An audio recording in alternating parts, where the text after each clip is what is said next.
Hello friends, welcome to और YouTube channel. इस video में हम सर्विस डिस्चार्ज बेनिफिट स्कीम के बारे में देखेंगे। ये 2011 की स्कीम है, सर्विस डिस्चार्ज बेनिफिट स्कीम 2011। तो सबसे पहले कुछ पॉइंट्स जान लेते हैं। ये स्कीम है जीडीएस लोगों के लिए, ग्रामीण डाक सेवक लोगों के लिए एसडीबीएस स्कीम निकाली गई थी।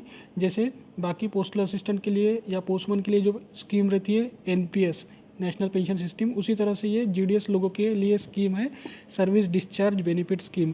फ़र्क सिर्फ इतना ही है कि एनपीएस में हमारी सैलरी से 10% डिडक्ट होता है, गवर्नमेंट उसमें 14% ऐड करती है। लेकिन यहाँ पर ऐसा कुछ नहीं है, यहाँ पर डायरेक्ट गवर्नमेंट 300 रुपये हर महीने उस जीडीएस के नाम से एसडीबीएस स्कीम में ऐड करती है, और ये एनपीएस लाइट स्कीम की तरह चालू हुई है। इसमें गवर्नमेंट 300 रुपये कॉन्ट्रीब्यूट करती है और जीडीएस लोगों को इसमें कुछ भी कंट्रीब्यूट नहीं करना पड़ता।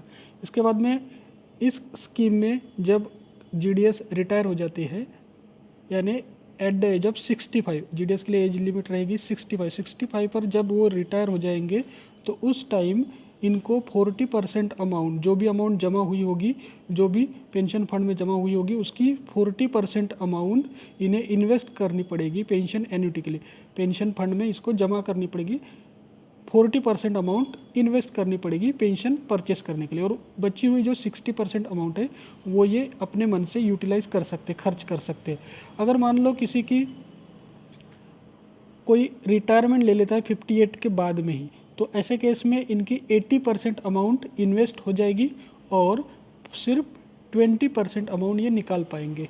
और अगर मान लो कोई आदमी 58 के पहले ही रिटायर हो जाता है वॉलेंट्रीली या छोड़ देता है, तो ऐसे केस में उसकी 85% अमाउंट इन्वेस्ट हो जाएगी और सिर्फ 15% अमाउंट उसे मिलेगी।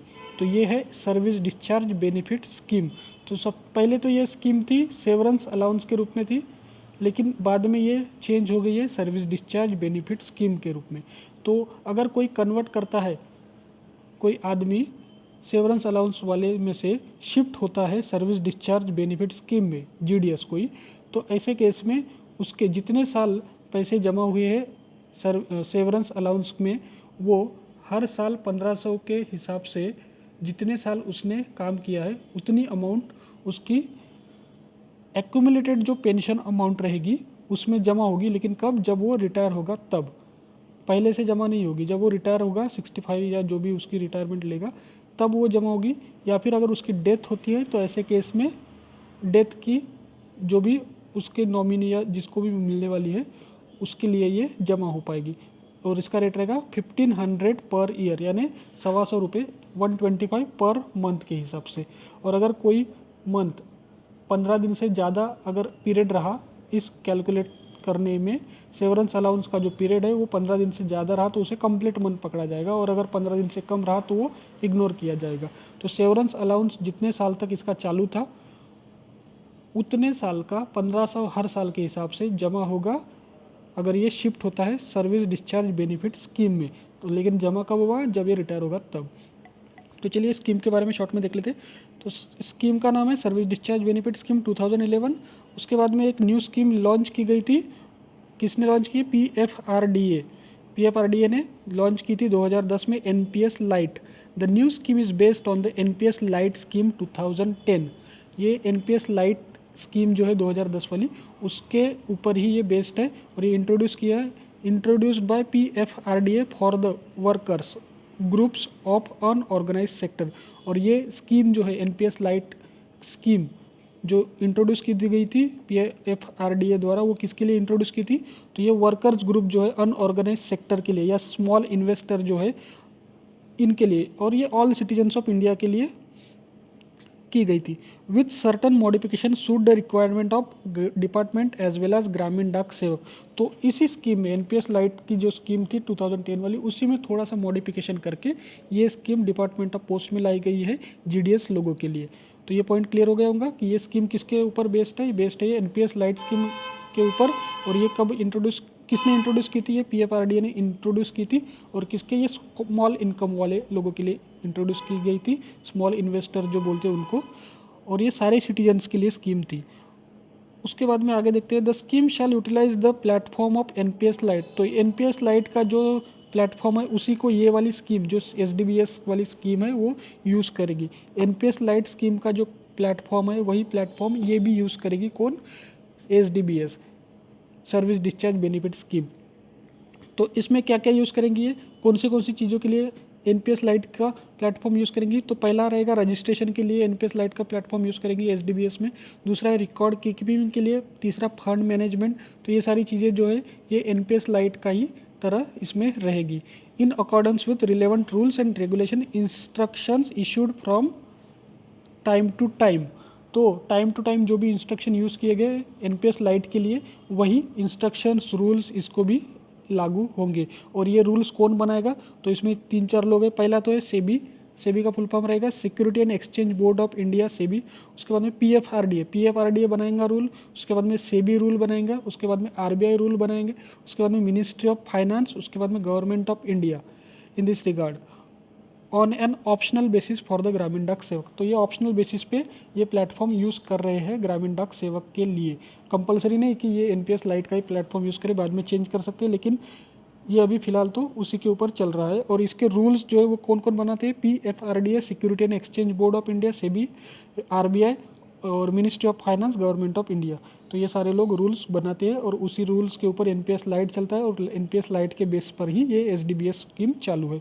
और ये जीडीएस लोगों के लिए है और ये जो प्लेटफॉर्म है ये फिलहाल तो ऑप्शनल है। उसके बाद में देखते हैं स्कीम का नाम। स्कीम का नाम क्या है? Service discharge benefit scheme 2011। The scheme shall be called the service discharge benefit scheme 2011। और ये इफेक्ट में कब आई थी? ये इफेक्ट में आई थी 1 डे ऑफ अप्रैल 2011। 1 अप्रैल 2011 से ये स्कीम इफेक्ट में आई थी। इसके लिए एलिजिबिलिटी क्या है?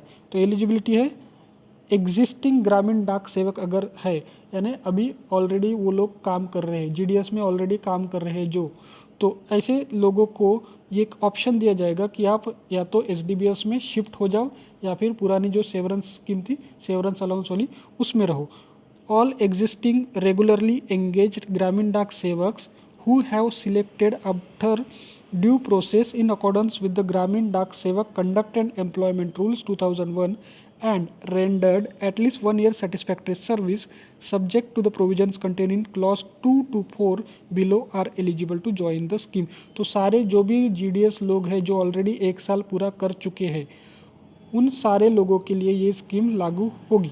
वो इसमें शिफ्ट हो सकते हैं, लेकिन उसमें कुछ कंडीशंस है, वो कंडीशन 2 से लेकर 4 में दी गई है। तो यहाँ पर पॉइंट ये है कि सारे जो जीडीएस है एग्जिस्टिंग जो अभी काम कर रहे हैं और जिनको 1 साल पूरा हो चुका है जीडीएस में, वो सारे लोग इस स्कीम को ले सकते हैं।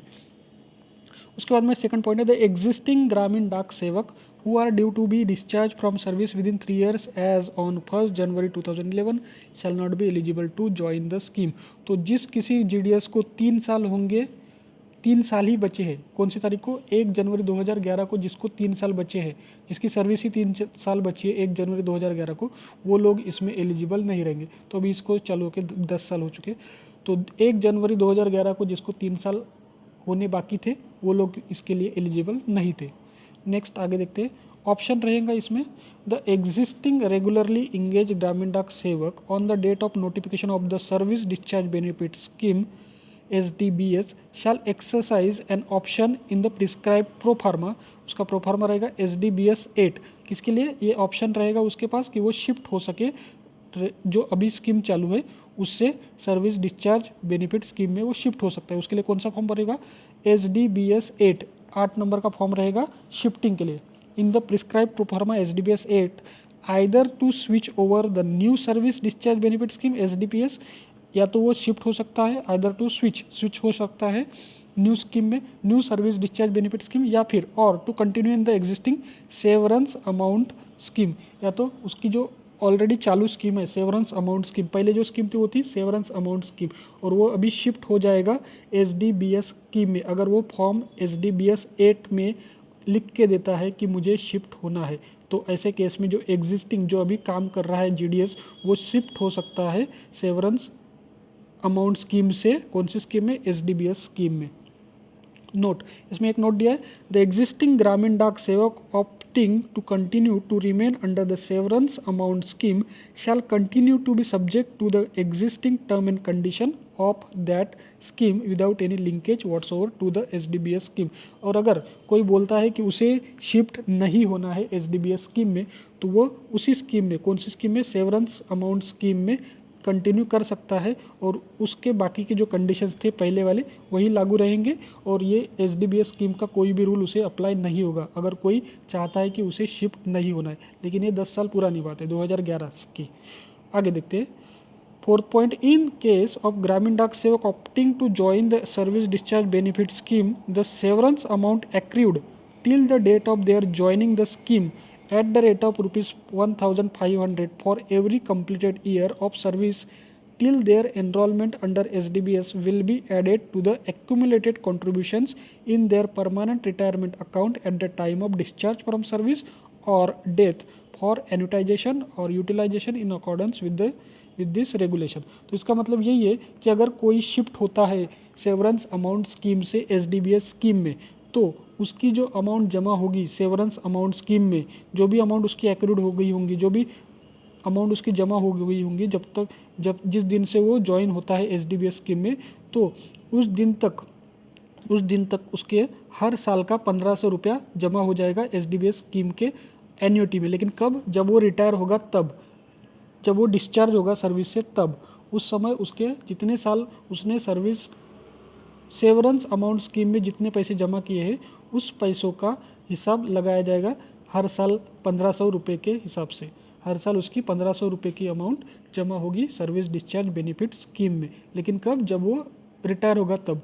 डायरेक्टली स्कीम में ट्रांसफ़र होते समय, जैसे ही वो स्कीम में ट्रांसफ़र हो जाएगा, जैसे ही वो स्विच हो जाएगा सर्विस सेवरेंस अमाउंट स्कीम से SDBS स्कीम में, तो उस समय ये अमाउंट जमा नहीं होगी। 1500 पर हर साल उसकी जमा नहीं होगी। ये जमा कब होगी? जब वो डिस्चार्ज हो जाएगा सर्विस से, मतलब रिटायर हो जाएगा, या फिर उसकी डेथ होती है, तो उस समय उसकी जो अमाउंट है एन्युटाइजेशन या पेंशन के लिए या फिर यूटिलाइजेशन के लिए, या तो वो पूरी निकाल सकता है या फिर एन्युटाइजेशन यानी पेंशन ले सकता है। तो ऐसे दोनों केस में अमाउंट जमा होगी। लेकिन कब? जब वो या तो डिस्चार्ज होता है या फिर डेथ होती है। तो ये दोनों केस में उसकी अमाउंट जमा होगी 1500 रुपये हर साल के हिसाब से। आगे देखते हैं। The amount of severance amount for the period less than year shall be calculated for the completed month on proportionate basis. तो अगर एक साल से कम का पीरियड है ये कैलकुलेशन के लिए, यानी सेवरेंस अमाउंट स्कीम में उसने जितना पीरियड इन्वेस्ट किया है उसमें अगर कुछ पीरियड एक साल से कम का है तो उसे कंप्लीटेड मंथ के हिसाब से कैलकुलेट किया जाएगा। कंप्लीटेड मंथ मतलब 15 दिन से अगर ज़्यादा का पीरियड है किसी मंथ में तो उसे 1 महीना पकड़ा जाएगा। अगर 15 दिन से कम का पीरियड है तो उसे उसको पीरियड नहीं पकड़ा जाएगा। The fraction period of less than 15 days shall be ignored. 15 दिन से कम का पीरियड है तो उसे इग्नोर किया जाएगा। While the period of 15 days or more shall be treated as a complete month for the purpose. तो इसको फिर से एक बार देखते हैं शॉर्ट में। इसमें कहा गया है कि जो भी कोई GDS स्विच होगा सेवरेंस अमाउंट स्कीम से SDBS स्कीम में, तो उस GDS को रिटायरमेंट के वक्त जितने साल उसने सेवरेंस अमाउंट स्कीम में पैसे भरे या पैसे जमा हुए उसका 1500 रुपये हर साल के हिसाब से जमा किया जाएगा रिटायरमेंट के वक्त उसकी अमाउंट में। एन्युटाइजेशन होगी या फिर यूटिलाइजेशन, जो भी, या तो खर्चा करने वाली अमाउंट में हो सकता है या एन्युटाइजेशन जो पेंशन के लिए यूज़ होगी वो अमाउंट में 1500 रुपये हर साल के। अगर किसी पीरियड में साल कंप्लीट नहीं होता है तो जितने महीने कंप्लीट हुए हैं उतने महीने का प्रोपोर्शनेट होगा। 1500 रुपये पर साल मतलब 125 रुपये पर मंथ। अगर कोई मंथ भी कंप्लीट नहीं है तो 15 दिन से कम का पीरियड रहेगा तो उसे इग्नोर किया जाएगा, और अगर 15 दिन से ज़्यादा का पीरियड रहेगा तो उसे कंप्लीट मंथ माना जाएगा और उसके 125 रुपये जमा हो जाएंगे। तो ये था इसका स्विचिंग ओवर। उसके बाद में नेक्स्ट देखते हैं न्यूली अपॉइंटेड GDS। अगर कोई न्यूली अपॉइंटेड GDS है तो उस केस में क्या करेंगे? तो यहाँ पर कहा गया है the scheme shall be mandatorily applicable to all the Gramin Dak Sevaks engaged on a regular basis under the prescribed Gramin Dak Sevak conduct and employment rule 2001 on और after introduction of the scheme on completing 1 year of satisfactory service. यानी जो नए join हुए वाले GDS है उन सब के लिए कंपलसरी स्कीम में रहेगी, उनको ये लेना ही पड़ेगा। जो नए GDS है उनके लिए ये SDBS स्कीम कंपलसरी रहेगी। लेकिन ये स्कीम कब से लागू होगी? उनका 1 साल कंप्लीट होने के बाद। नए जो GDS है वो 1 साल कंप्लीट होने के बाद उनको SDBS स्कीम कंपलसरीली लागू हो जाएगी। आगे, these new entrants Gramin Dak Sevak shall not have any option in this regard and hence they shall not be eligible entitled to any benefits under the severance amount scheme in any case। तो नए जो GDS है उनके लिए ऐसा कोई option नहीं रहेगा और उन्हें कंपलसरीली SDBS स्कीम में ही जाना पड़ेगा। उनके लिए सेवरेंस अमाउंट स्कीम का कोई भी ऑप्शन नहीं रहेगा। आगे देखते हैं, the provisionally engage GDS and substitutes engage for short term vacancies, leave periods etc. in absence of regular GDS are not eligible for joining the service discharge benefit scheme। तो अगर कोई GDS छुट्टी पे चला जाता है या वहाँ पे वैकेंसी क्रिएट हो गई है तो टेम्परेरीली अगर किसी दूसरे सब्सटीट्यूट को वहाँ पर इंगेज कर दिया गया या GDS को इंगेज कर दिया गया तो ऐसे केस में उसके लिए ये स्कीम नहीं रहेगी। वो लोग जो सब्सटीट्यूट्स है उनको ये स्कीम लागू नहीं रहेगी, SDBS स्कीम उनको लागू नहीं रहेगी। इसके बाद में दिया है सब्सक्रिप्शन, कितना पैसा भरना पड़ता है वो देखते हैं। तो इसमें सिंपल सा है, 300 रुपये गवर्नमेंट देती है, बस इतना ही याद रखना। कंडीशन दिया है, a subject to the provisions contain in sub para 2 below the government of India Department of Post shall subscribe at the rate of ₹300 per month for which they have drawn their time related continuity allowance यानी TRCA for each ग्रामीण सेवक enrolled under the SDBS। तो जितने भी SDBS scheme के अंदर ग्रामीण डाक सेवक एनरोल किए गए हैं उन सब के लिए गवर्नमेंट 300 रुपये पर मंथ के हिसाब से सब्सक्राइब करेगी, गवर्नमेंट उसके पैसे जमा करेगी। जितने महीने उसका TRCA निकल रहा है, मतलब जितने महीने उसकी सैलरी निकल रही है, TRCA पगार निकल रहा है, उतने महीने 300 रुपये गवर्नमेंट वहाँ पर पे करेगी। आगे कहा गया है, the Gramin Dak Sevak shall not be required to make any contribution from their side under this scheme. तो गवर्नमेंट जो GDS जो है ग्रामीण डाक सेवक उनको अपनी तरफ से कोई पैसा देने की ज़रूरत नहीं है इस स्कीम में। आगे कहा गया है, the contributions made by the department shall be deposited with the trustee bank. तो ये कंट्रीब्यूशन जो है डिपार्टमेंट जो देगा वो किसको देगा? Deposited with the trustee bank designated by the pension fund regulatory and development authority. तो PFRDA ने जिस बैंक को ऑथराइज किया है वो ट्रस्टी बैंक को ये पैसे, ये कंट्रीब्यूशन जो है वो देगी, डिपार्टमेंट देगा उसको। And invested through pension fund managers, और इसको इन्वेस्ट कहाँ कैसे करेंगे? थ्रू पेंशन फंड मैनेजर्स के। पेंशन फंड मैनेजर्स इसको इन्वेस्टमेंट का काम करेंगे और ट्रस्टी बैंक जो है इसको पैसा देगी। और इसको ऑथराइज कौन करेगा? PFRDA जो बताएगा कि कौन सी बैंक इसका ट्रस्टी बैंक रहेगी, और ये सब ऑथराइज PFRDA करेगा। PFMS यानी पेंशन फंड मैनेजर्स जो इन्वेस्ट करेंगे पेंशन फंड में वो भी PFRDA बताएगा कि कौन रहेगा। इसके अलावा जो ट्रस्टी बैंक रहेगी वो भी PFRDA ही बताएगा कि किसको ट्रस्टी बैंक का काम देना है। उसके बाद में कहा गया, no contribution subscription shall be made by the department in respect of Gramin Dak Sevak during the period they are placed on put off duty or remain unauthorisedly absent from duty. तो अगर किसी GDS को पुट ऑफ ड्यूटी कर दिया गया है या उसे वो अनऑथराइजली एब्सेंट है जॉब से, तो ऐसे केस में कोई कंट्रीब्यूशन गवर्नमेंट नहीं करेगी, उस पीरियड के लिए कोई कंट्रीब्यूशन नहीं होगा।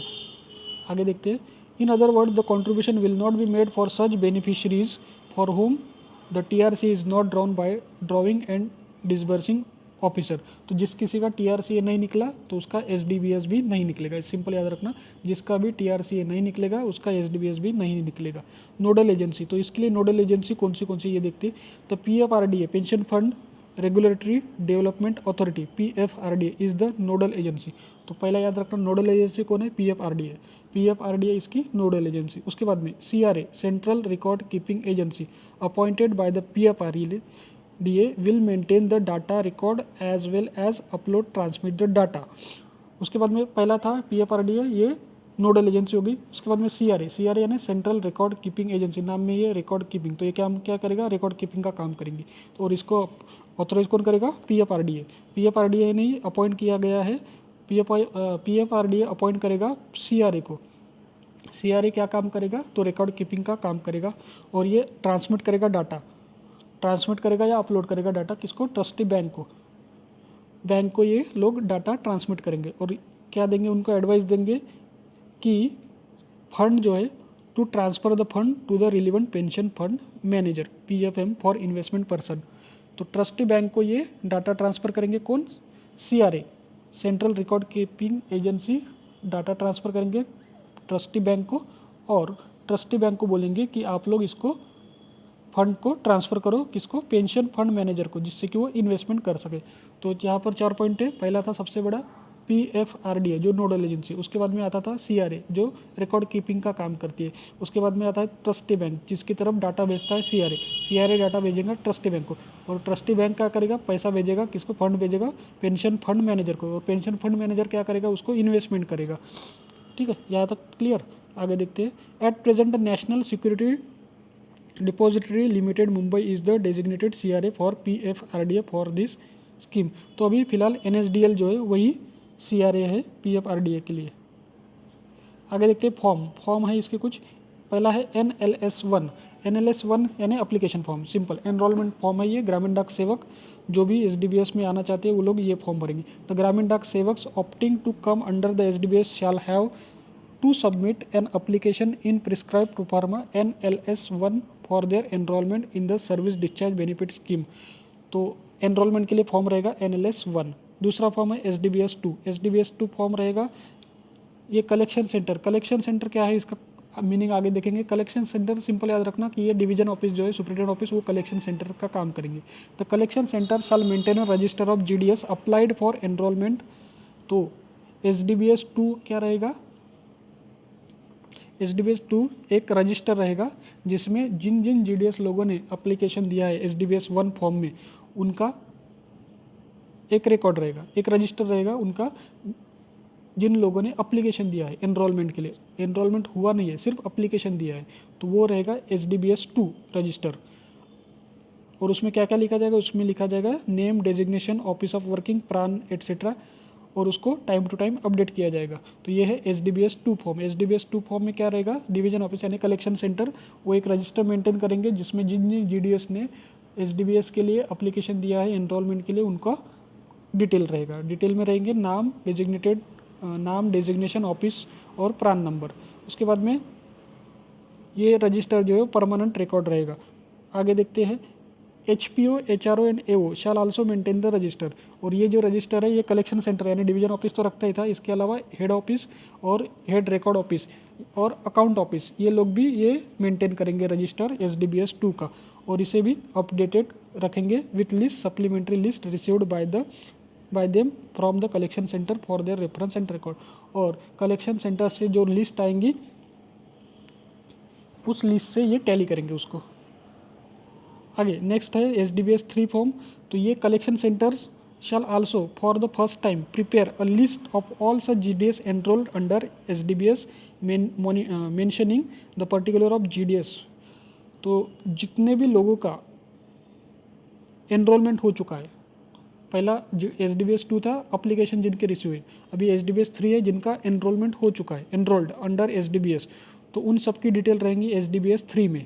SDBS3 में जिन जिन GDS का एनरोलमेंट हो चुका है उनकी रिपोर्ट रहेगी। और ये कौन करेगा, कलेक्शन सेंटर मतलब division office. Collection centre shell also for the first time, पहली बार वही करेगा, prepare a list of all such GDS enrolled under SDBS mentioning SDBS3 मतलब list of all GDS enrolled under SDBS mentioning the particulars of GDS wise name, designation office of working, प्रान etc. in the prescribed form SDBS3। इसका form रहेगा SDBS3 appended here to and send the same to the concerned head post office। तो ये list फिर वो किसको भेजेगा, HO को, हेड पोस्ट ऑफिस को भेजेगा अगर वो GDS काम कर रहा है पोस्ट ऑफिस में, इन case of GDS working in post office.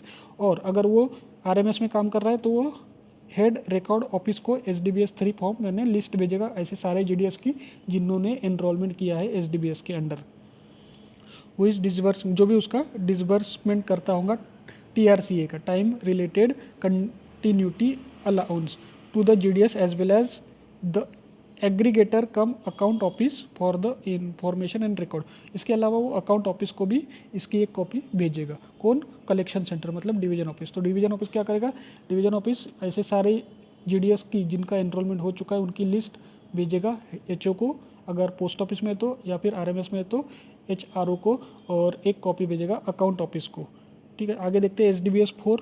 Every month the HO और HRO concern shall prepare a subscription list in form SDBS4 of the Gramin Dak Sevak working under their account jurisdiction enrolled under SDBS for whom the time related continuity allowance is drawn and eligible to subscribe under the scheme for the month and shall send the same to the aggregator account office with a copy to the collection center by the 5th of the following month positively both in the shape of soft copy and hard copy। तो head office या फिर HRO है, ये दोनों हर महीने एक form भेजेंगे SDBS 4 में कि कितने लोगों ने सब्सक्रिप्शन लिया है SDBS का, कितने GDS लोगों का सब्सक्रिप्शन लिया है, सिर्फ सब्सक्रिप्शन लिस्ट भेजेंगे।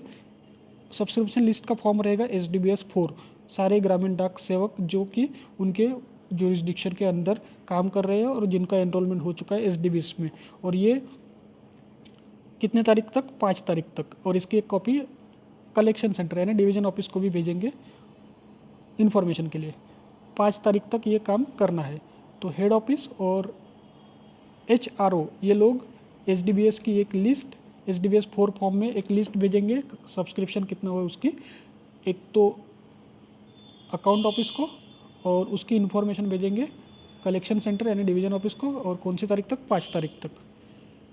और दोनों कॉपी, सॉफ्ट कॉपी भी भेजेंगे और हार्ड कॉपी भी भेजेंगे। उसके बाद में AO on authorization by the CRA shall also upload the soft data into the CRA's profile in order to update the data already available with the CRA। तो account office जो है अगर उसको ऑथराइजेशन दिया है CRA ने तो वो भी CRA के पोर्टल पे प्रोफाइल पे डाटा अपलोड अब कर सकता है, सॉफ्ट डाटा।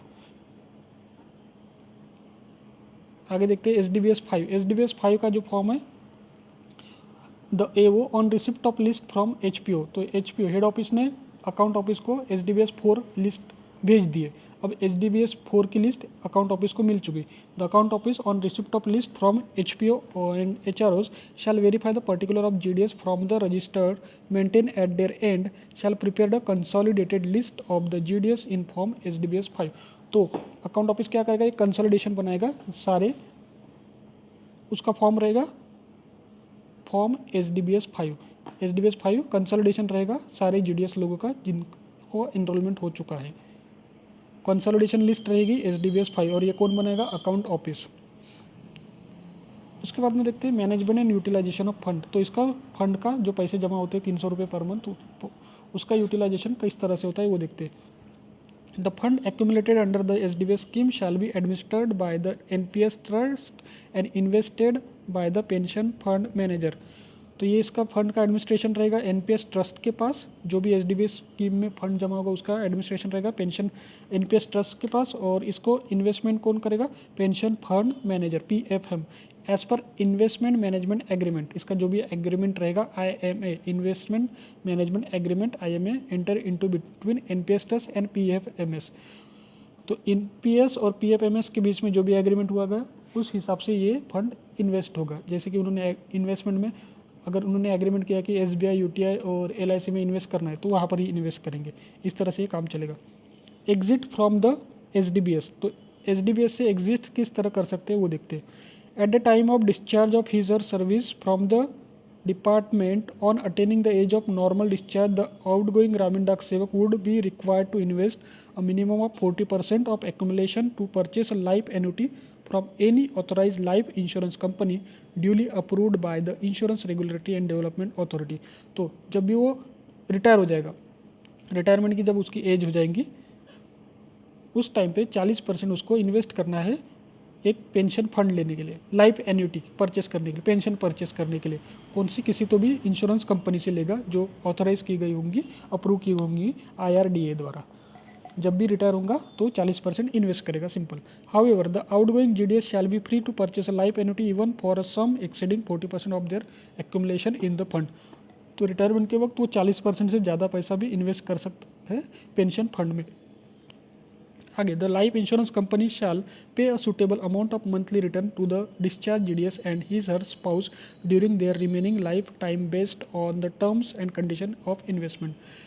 तो जो भी इंश्योरेंस कंपनी रहेगी जिसमें उसने इन्वेस्ट किया है 40% या उससे ज़्यादा, वो इंश्योरेंस कंपनी उसको लाइफ टाइम के लिए पेंशन देगी, उस हिसाब से अमाउंट देगी। Application shall be submitted in form SDBS 6। इसका जो एप्लीकेशन है वो SDBS 6 के फॉर्म में जमा करना होगा, पेंशन चाहिए उसके लिए। उसके बाद में जो बची हुई 60% है वो यूज़ कर सकता है खुद के हिसाब से। The remaining amount that is 60% of the accumulation shall be paid to the discharge GDS in lump sum. 60% जो अमाउंट है उसको लमसम मिल जाएगी, एक टाइम में ही मिल जाएगी 60% बची हुई अमाउंट, 40% अगर वो इन्वेस्ट करता है तो, which may be utilize by him her as per their own will and discretion. तो वो अपने हिसाब से कैसे भी खर्च कर सकता है उस बचे हुए 60% को। अब प्रीमेच्योर एग्जिट के बारे में बताया गया, अगर Gramin Dak Sevak if he she so wishes can withdraw at any point of time after attaining the age of 58 years. तो 58 साल के बाद वो कभी भी विड्रॉ कर सकता है अमाउंट उसकी पूरी, एंड अमाउंट नॉट एक्सीडिंग 20%, 20% तक वो अमाउंट विड्रॉ कर सकता है, और बची हुई जो अमाउंट 80% है वो इन्वेस्ट करना पड़ेगा उसे पेंशन एन्युटी के लिए, leaving the balance 80% to be withdrawn at the time of exit from the scheme on completion of his service as GDS.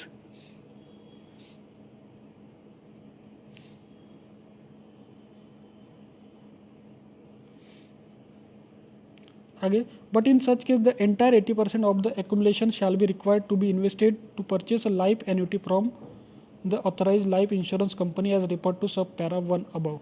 तो जो बची हुई अमाउंट है उसको इन्वेस्ट करनी पड़ेगी एक परचेस करने के लिए, क्या, लाइफ एन्युटी यानी पेंशन फंड परचेस करने के लिए कोई लाइफ इंश्योरेंस कंपनी उसमें से। The department shall not make any contribution for such beneficiary from the date of their premature withdrawal after attaining the age of 15। तो 58 के बाद में कोई 20% अगर विड्रॉ कर लेता है तो बचे हुए 80% वैसे ही जमा रहेंगे, गवर्नमेंट उसमें के बाद में उसमें एक पैसा भी नहीं डालेगी, और जब वो रिटायर होगा तो 80% उसके इन्वेस्ट हो जाएंगे लाइफ इंश्योरेंस कंपनी में। एप्लीकेशन इसमें भी SDBS 6 वाला ही एप्लीकेशन यूज़ करना है। उसके बाद में कहा गया रेजिग्नेशन के टाइम में भी same, subject to provision containing para 5 of this resignation a Gramin Dak सेवक opted to join the SDBS scheme and resigns from service before normal exit the PR account यानी permanent retirement account of such GDS shall be treated as closed on the date of acceptance of his resignation। तो जिस दिन वो resign करता है उसका resign जिस दिन एक्सेप्ट हो जाएगा उस दिन से उसका जो परमानेंट रिटायरमेंट अकाउंट है वो क्लोज माना जाएगा। आगे देखते हैं, all the accumulation of his credit on the date of his acceptance of his resignation shall be withdrawn. तो जो भी उसके पैसे है SDBS में जो भी जमा हुए हैं वो सारे विड्रॉ किए जाएंगे, विड्रॉ कर सकते हैं, लेकिन उसमें कंडीशन ये है कि रेजिग्नायर शैल हैव टू इन्वेस्ट 85%। तो अगर रेजिग्नेशन करता है तो उसको 85% इन्वेस्ट करने पड़ेंगे to purchase on annuity from authorize life insurance company. एक लाइफ इंश्योरेंस कंपनी से एन्युटी उसको परचेस करनी पड़ेगी, यानी पेंशन परचेस करनी पड़ेगी। 85% इन्वेस्ट करना पड़ेगा अगर वो रिज़ाइन करता है तो। Only 15% of the accumulation shall be paid to him her as lump sum amount. सिर्फ 15% ही अमाउंट उसको मिल पाएगी, बाकी 85% उसको इन्वेस्ट करनी पड़ेंगी। एप्लीकेशन शैल बी सबमिटेड, इसमें भी एप्लीकेशन SDBS 6 ही यूज़ करना पड़ेगा।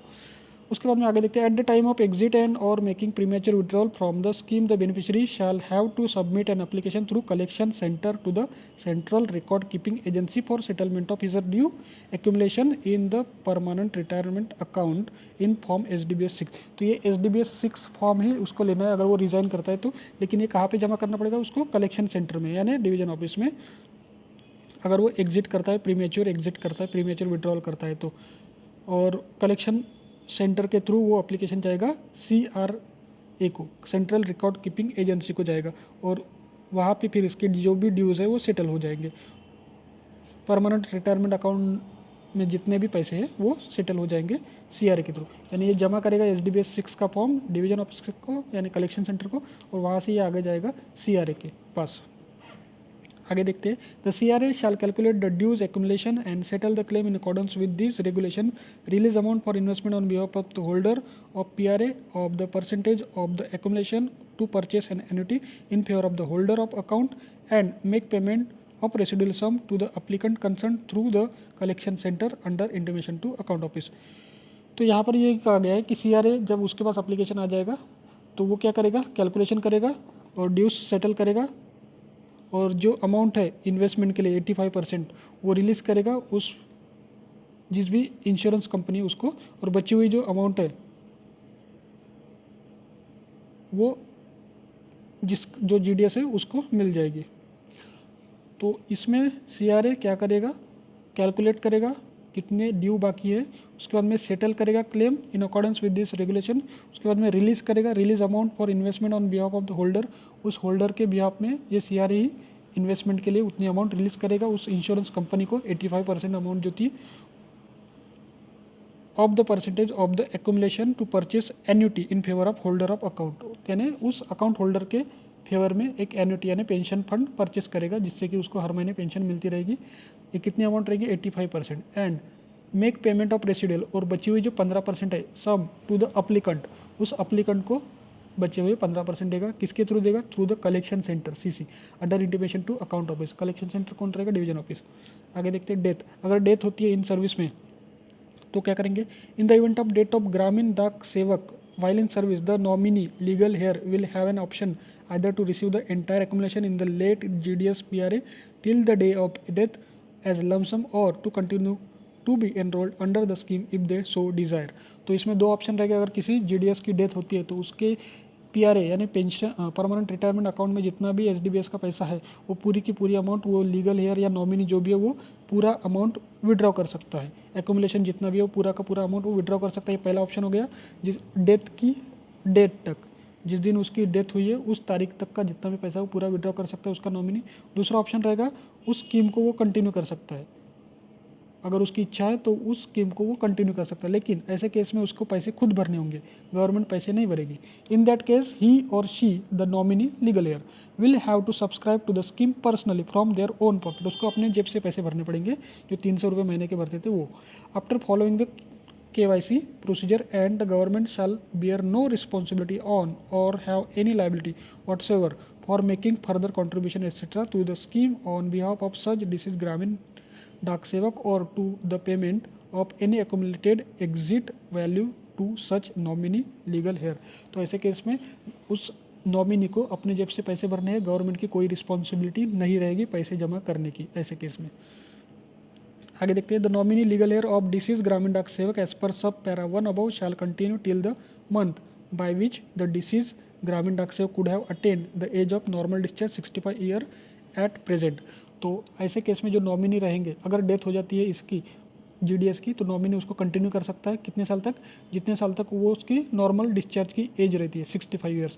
यानी वो जो GDS है अगर वो जिंदा रहता तो 65 ईयर्स तक पैसे भरता, तो उतने साल तक ही नॉमिनी पैसे भर सकता है। उसके बाद में 40% of the accumulated balance available in the PRA shall be required to be invested in the annuity scheme.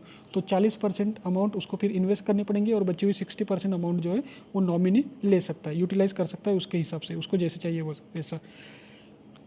is done in case of the GDS being discharged from his engagement with the department on completion of normal age of such engagement। तो simple सा है, जब भी उसकी death होती है GDS की, अगर वो 65 के पहले डेथ होती है तो नॉमिनी के पास दो ऑप्शन रहेंगे, एक तो वो पूरी अमाउंट विड्रॉ कर सकता है नॉमिनी, या फिर उस स्कीम को वो कंटिन्यू कर सकता है अपनी जेब से पैसे भर के।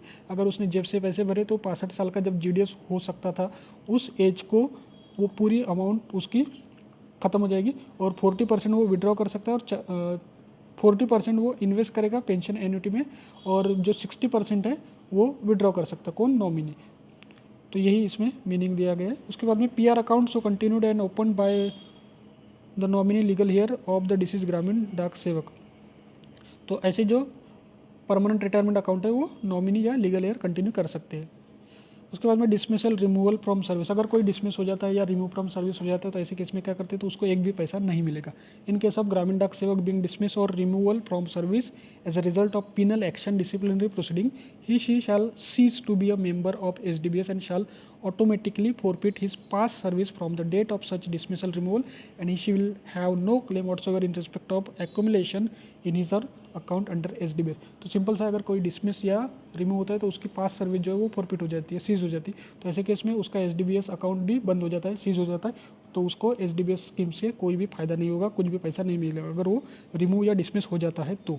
आगे देखते हैं, such account shall be closed immediately, the accumulation in the such account shall devolve on the government department of post and accordingly payable to the department for crediting to the central government's account। तो ऐसा जो भी GDS है जिसको dismiss या remove from service कर दिया गया तो उसका अकाउंट क्लोज कर दिया जाएगा और उसका सारा पैसा गवर्नमेंट अकाउंट में क्रेडिट कर दिया जाएगा। आगे देखते हैं, रीइंस्टेटमेंट इन सर्विस, अगर किसको फिर से वापस सर्विस में लिया जाता है तो क्या करेंगे।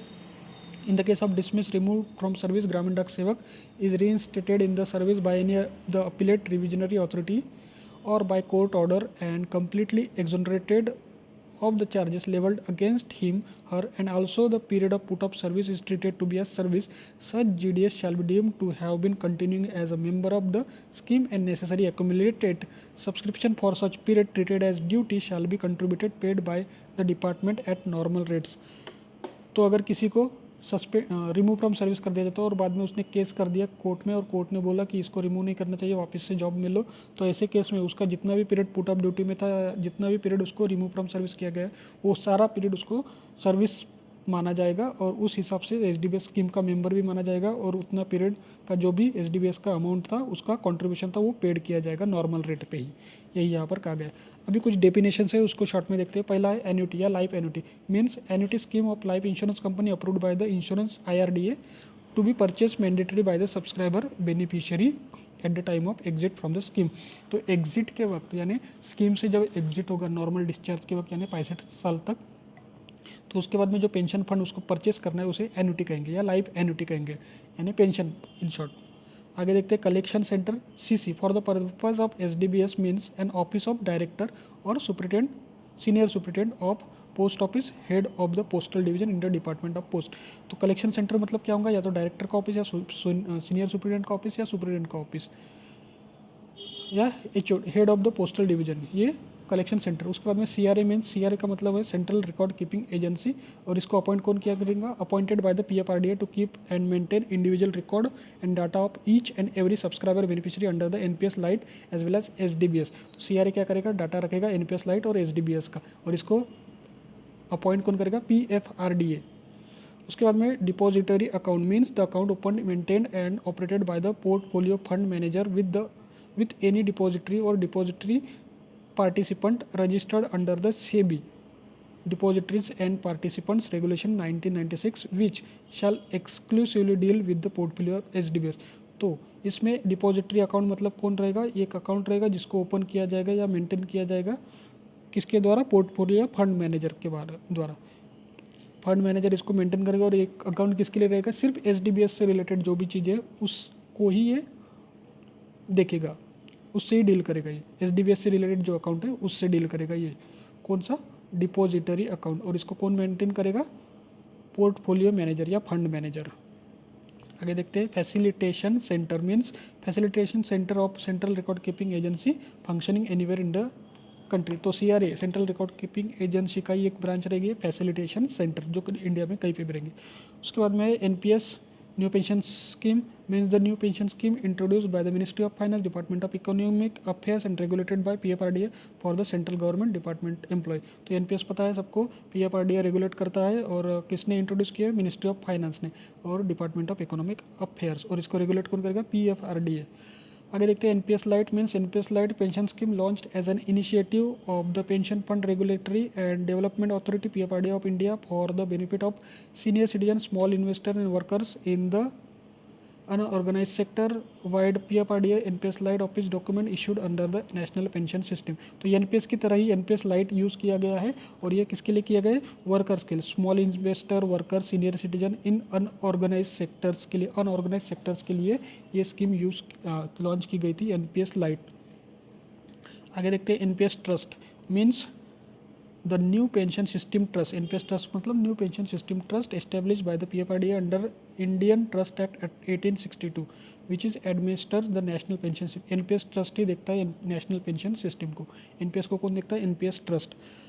ओवरसाइट ऑफिस का मतलब यानी OO मतलब रहेगा for the purpose of SDBS mean the office of director general department of post. Oversight office कौन रहेगा, डायरेक्टर जनरल का office, office of director general department of post. PFRDA का मतलब रहेगा pension fund regulatory and development authority of India.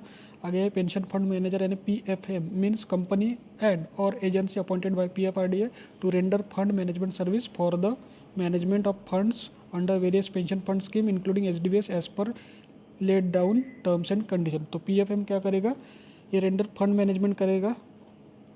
एक company रहेगी जो PFRDA appoint करेगी to render fund management service for management of funds. जो भी अलग अलग पेंशन फंड से फंड आएंगे उसको मैनेजमेंट का काम ये PFM पेंशन फंड मैनेजर ही करेंगे। कौन सी इसमें इन्वेस्ट करना है, कहाँ इन्वेस्ट करना है, कैसे करना है, ये सब वही देखेंगे।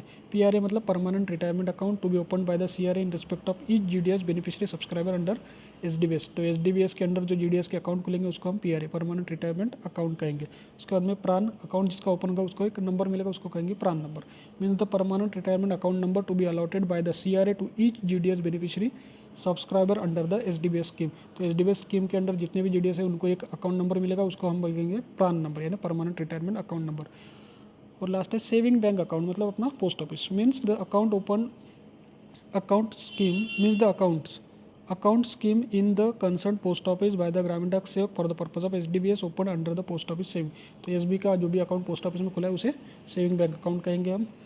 Severance amount last means the amount payable to the Gramin Dak Sevak at the time of end of their engagement with the department subject to the term and condition prescribed for the purpose। तो पहले जो amount था वो severance amount था, retirement के वक्त उसको मिलती थी GDS को।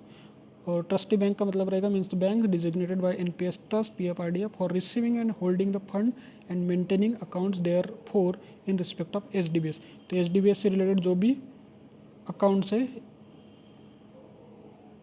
वो बैंक में रहेंगे, जिस बैंक को हम ट्रस्टी बैंक कहेंगे। मीन्स ट्रस्टी बैंक मतलब एक ऐसी bank designated by NPS trust या PFRDA ने ऐसे बैंक को डिजिग्नेटेड किया है किसके लिए, for receiving and holding fund, जो फंड रिसीव करेंगी और होल्ड करके रखेंगी, for maintaining accounts therefor in respect of SDBS से रिलेटेड जो भी अकाउंट है उनके फंड रिसीव करना और होल्ड करना, ये ट्रस्टी बैंक का काम रहेगा। तो ये था SDBS स्कीम के बारे में। अगले वीडियो में आगे का टॉपिक कवर करेंगे, तब तक चैनल को सब्सक्राइब करके रखें। मिलते हैं अगले वीडियो में।